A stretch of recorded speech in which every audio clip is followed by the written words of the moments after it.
Bonjour Arnaud. Bonjour Leïla. Bonjour à tous. Je suis Leïla Elnaoui.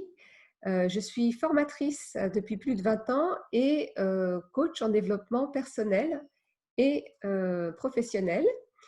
Et aujourd'hui, avec Arnaud Despinois, qui est formateur aussi depuis plus de 28 ans, coach, médiateur et plus. Et aujourd'hui, on va parler de la formation qu'on connaît bien tous deux depuis donc de nombreuses années, qui a beaucoup changé en ces années et qui change d'autant plus vite que le monde change et particulièrement en ce moment. Donc, on a beaucoup de questions, on a beaucoup de questionnements qu'on voulait partager aujourd'hui.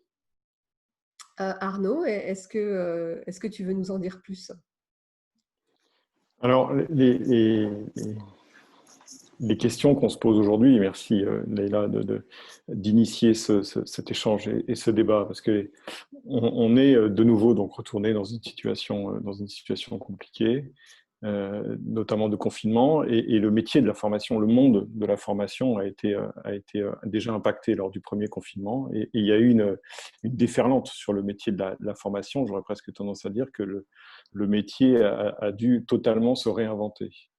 Et tu l'as dit tout à l'heure, ça fait 28 ans que je fais de la formation en présentiel avec des groupes, des stagiaires, des apprenants, on les appelle comme on veut.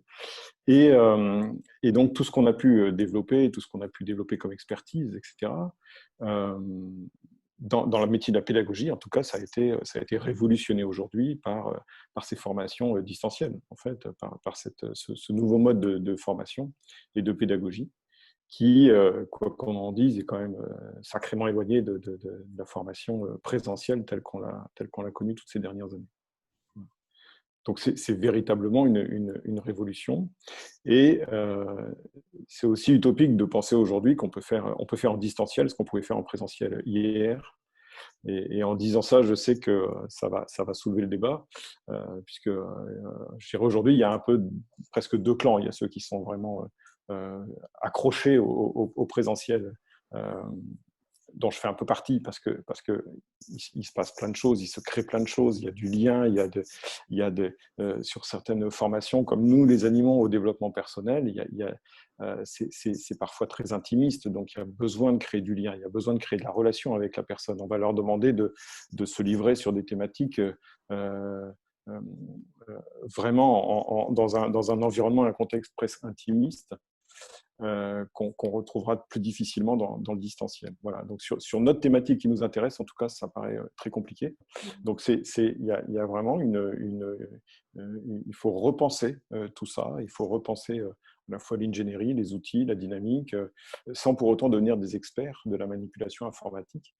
Parce que compliqué d'être un expert dans les outils pédagogiques, informatiques, électroniques, à distance, etc. Tous les outils qu'on utilise aujourd'hui pour faire des nuages de mots, pour faire des tableaux blancs, pour faire des nuages de mots, pour faire toutes ces choses-là. Et d'être à la fois un expert sur une thématique comme celle qu'on aborde, sur le management, sur les émotions, sur la communication, sur les relations difficiles. Voilà, donc tout ça, je trouve ça assez difficile. Et puis bon, je n'intègre pas non plus, j'anime un club de sport aussi, donc voilà, des amis qui sont profs de yoga, d'autres d'art martial, etc. On voit que c'est quand même, du coup, on n'a plus le droit de faire tout ça, donc en distanciel, ça pose des grosses difficultés, voire l'impossibilité de faire dans certaines pratiques.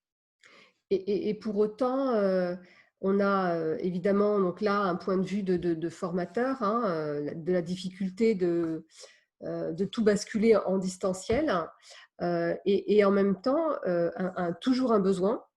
Et j'ai envie de dire d'autant plus un besoin parce qu'il y a beaucoup de difficultés aussi qui sont arrivées avec les confinements. Je parle par exemple du management à distance, dont on parlera dans un autre épisode. Mais de l'autre côté, il y a aussi des apprenants qui devraient être assis derrière leur ordinateur pendant 6-7 heures si on maintient en fait le même format. Ce qui est souvent le cas en fait par rapport à des formations qui sont financées par des institutions telles que des OPCO, par exemple, où on va, parce que la convention aura été signée pour un certain nombre d'heures jour, il faut maintenir ces heures jour. Et donc là, on voit en fait la difficulté de proposer quelque chose de plus pédagogique en vrai, en distanciel, évidemment, parce que c'est comme ça qu'on doit travailler actuellement, mais avec cette impossibilité, en fait, c'est là qu'on se rend compte de la rigidité du système. Actuellement, oui, c'est très compliqué parce que je pense qu'on est dans une phase de migration. Donc c'est vrai que les choses sont rigides et c'est vrai que les choses vont être assez vite obligées de se métamorphoser, en tout cas. Et là, je dirais presque qu'on rattrape quelque chose qui avait été presque signé avant le confinement et qu'on est obligé de réaliser pendant le confinement. Donc voilà, c'est une sorte de bouli-boulga un peu bizarroïde. On nous demande de faire des choses parfois un petit peu bizarres, mais on échangeait tout à l'heure là-dessus, sur le fait que c'est pas la même ingénierie, c'est pas les mêmes. On peut répondre à ses besoins, mais par contre, on va y répondre différemment. Alors, il y a deux questions à laquelle qu'on peut se poser là-dessus. C'est faire du distanciel, oui, mais pourquoi? C'est-à-dire qu'à un moment donné, si on se dit faire du distanciel parce qu'il y a Covid-19, ce n'est pas la bonne réponse, ou faire du distanciel parce que c'est dans l'air du temps, ce n'est pas la bonne réponse non plus, tu vois. C'est ce que je veux dire, c'est de se dire faire du distanciel parce qu'il faut absolument faire, ce n'est pas la bonne réponse. Hein.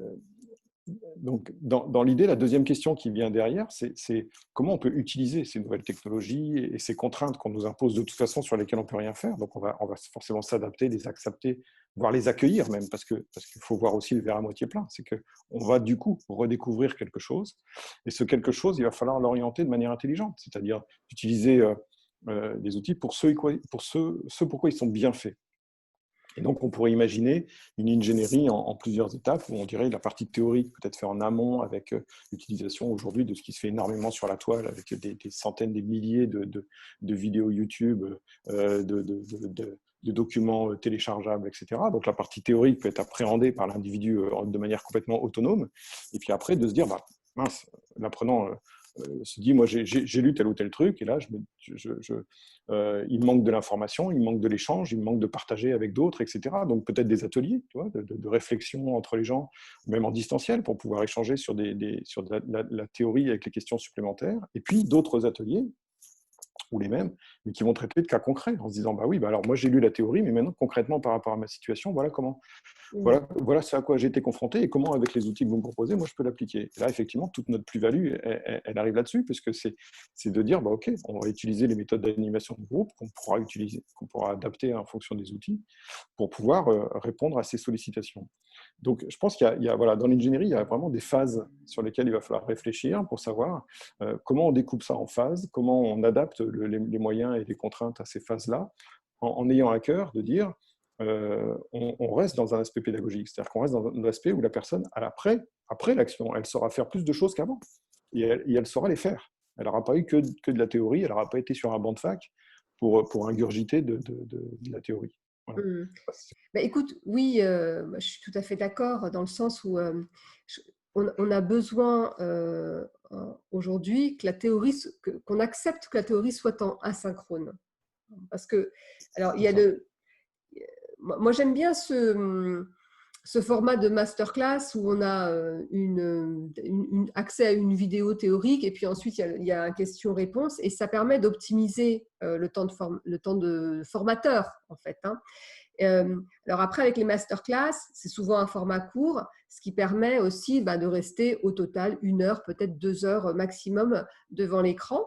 On sait que sur des formations qui peuvent être parfois en communication interpersonnelle ou en management de plusieurs journées en présentiel, si on nous demande de les découper en faisant de la théorie, alors quand bien même on pourrait enregistrer la théorie au préalable, il faudrait que les personnes soient devant leur écran avec toute l'attention voilà, dont ils ont besoin pendant 6 heures ou 7 heures.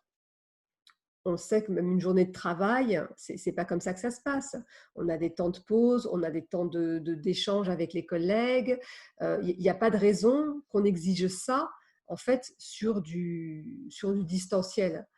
Et puis, voilà, si on veut vraiment optimiser le temps formateur, effectivement, l'utiliser du travail en sous-groupe, de l'étude de cas partagée, à un moment où le formateur a besoin d'être là pour répondre aux questions et savoir comment on a compris la théorie, parce que tout le monde reçoit la théorie à sa manière, hein, avec l'attention qu'il a pu y porter, à partir de ce qu'il sait déjà ou ce qu'il ne sait pas. Donc voilà, et ce sera au formateur à ce moment-là de réguler tout ça.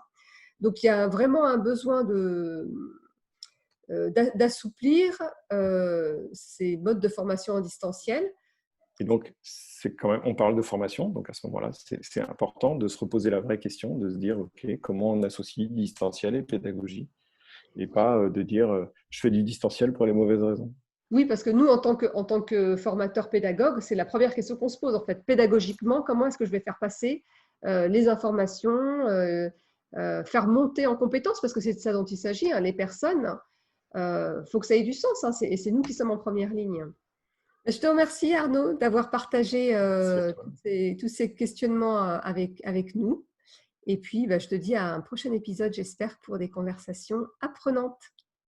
À bientôt. Avec plaisir. À bientôt.